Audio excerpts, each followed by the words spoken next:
Welcome to the Bold Life School, the show that empowers you to elevate your life and to step into your full potential. I'm your host, Jamesyn, and this is where ambition meets authenticity, where you'll find the tools and inspiration to grow, evolve, and thrive. Each week, we dive into powerful topics that challenge the status quo, whether it's to break through limiting beliefs, navigate life's transitions, or embrace the bold moves that push you beyond your comfort zone.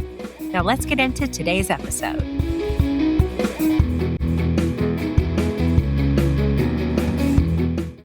Welcome back, my bold friends. This is episode 20. Is adulthood where your dreams really go to die? Do you ever feel like your childlike curiosity, your imagination, and sense of play have just faded away? Well, today we're going to talk about something that keeps so many of us from living the bold lives we're meant for. The ways we're set up, often from childhood, to play small, avoid mistakes, and live safely inside our bubble. There's a pressure to conform. Think back to when you learned to color. Maybe you loved scribbling until somebody told you to just stay inside the lines. You were corrected, judged, maybe even labeled slow or incapable, rather than creative or free thinking. Who knows what was going on in that little head of yours? It seems like no big deal, but these lessons, they add up. By middle school, kids are shrinking back. They're downplaying their interests, completely hiding their true selves in some cases, just to avoid teasing, bullying, or being left out. They will freeze because they're not sure of what to say and they don't want it to come out wrong. Fitting in feels safer than standing out. I mean, from a self-preservation standpoint, it makes sense. Who wants to constantly swim upstream or be laughed at? But the message becomes clear. Mistakes are failure, and failure is bad.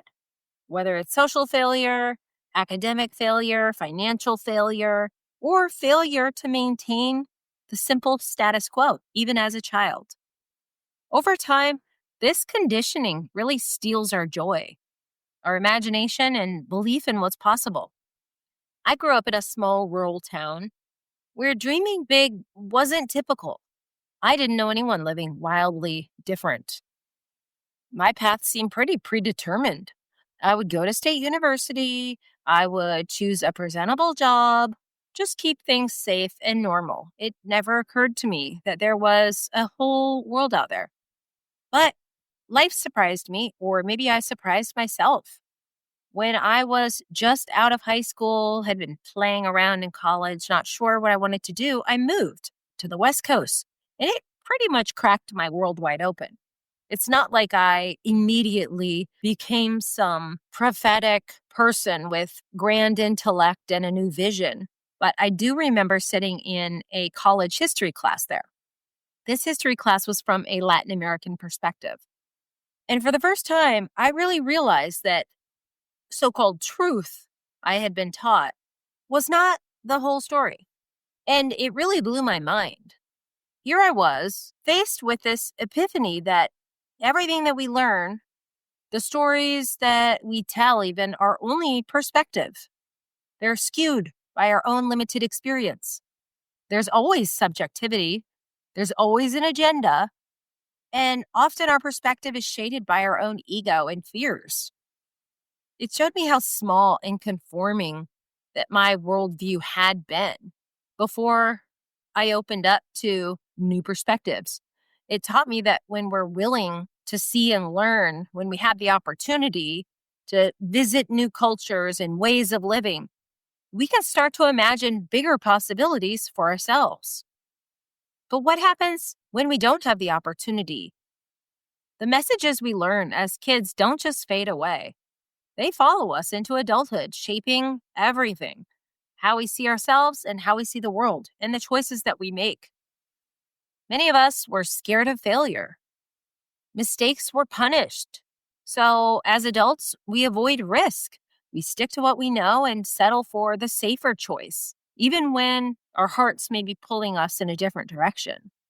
Where in your life have you settled or taken the safe path because something else was scary overwhelming or not acceptable to family or friends around you.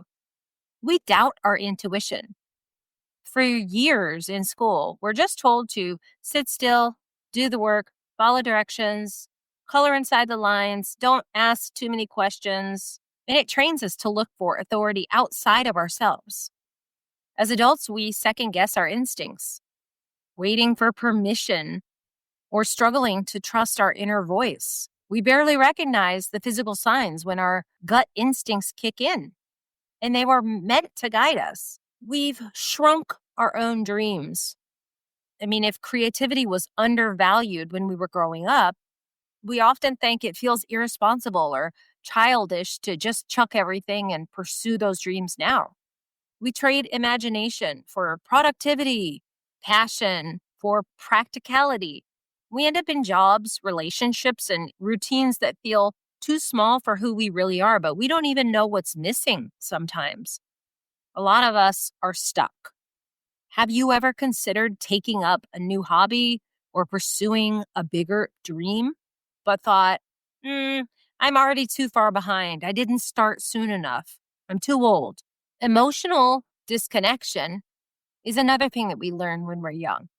We're always taught to, okay, toughen up. Don't listen to your emotions and stop crying. Those things leave many of us numb. Instead of using our emotions as a compass, we push them aside, and it makes it harder to know, what do you really want? It makes it hard to build authentic connections with others when we're constantly hiding ourselves, constantly hiding what's bothering us, constantly hiding what we need in a relationship or what we're hoping for in our own lives. And the result is that many adults live lives of quiet limitation. Sometimes even successful on paper looks great, but secretly completely unfulfilled, completely unhappy. So the result is that many adults live lives of quiet limitation. We're successful on paper, working towards basic goals, but we're secretly unfulfilled. We've internalized the belief that dreaming big is just too unrealistic. It's too risky. It's selfish. It's too late. Well, guess what? It's not too late. You can always learn something new, change your mind, take a step outside your bubble, take a chance on yourself. So how do we take a chance on ourselves? How do we disrupt this conditioning in our children and ourselves? After all, for us, we've been this way for so long. How do we unravel the conditioning? Well, one way is to encourage critical thinking in yourself and others. Start reading books. Think about travel. Think about getting outside of your circle. Question the status quo. We read and believe so many things today that we get from Facebook and other ridiculous news sources. We really can't trust any of the media to tell us the actual truth or at least a fair perspective. So welcome different perspectives. And I'm not just talking about the perspectives of other people in your immediate community. In the world, challenge the way it's always been done. The next way we can disrupt our conditioning is to advocate for diverse voices, other people's thoughts.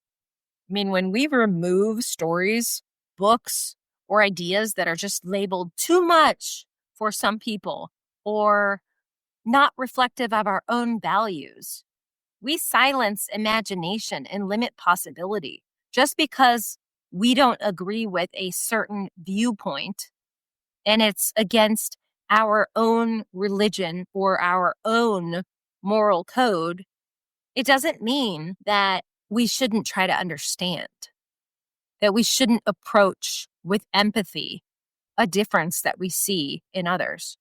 Children and adults need to be exposed to a wide range of lives, voices, experiments to believe that something different is possible for themselves.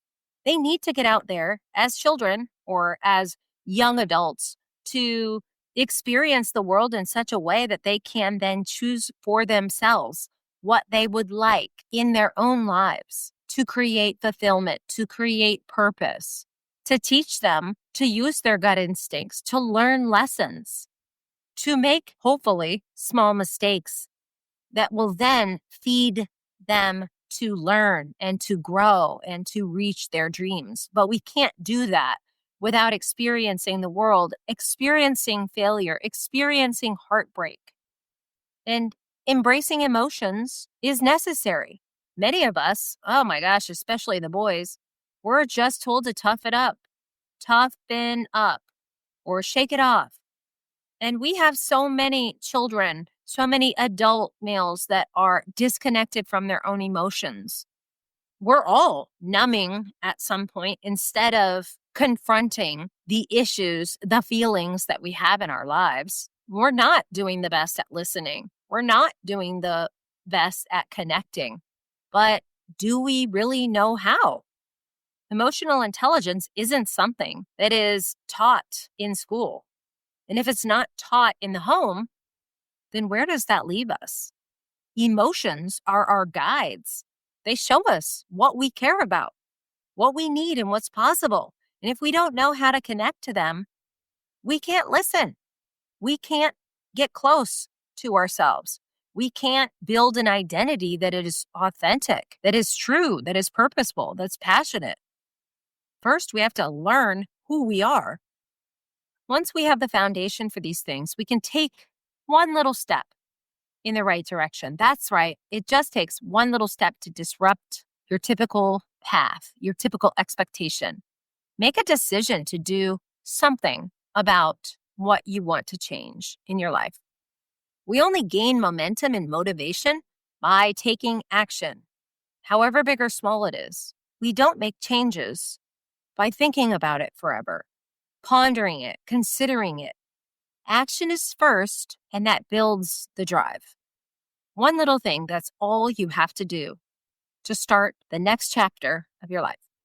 If you've ever wondered why your imagination feels muted or your courage feels buried, it's not all your fault. We were conditioned for conformity, but you don't have to stay there.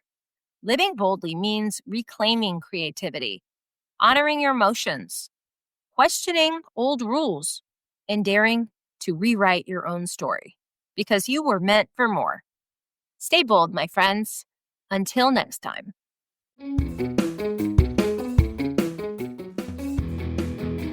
If you enjoyed today's episode, head over to theboldlife.coach for more resources, join our community, and start living your boldest life today.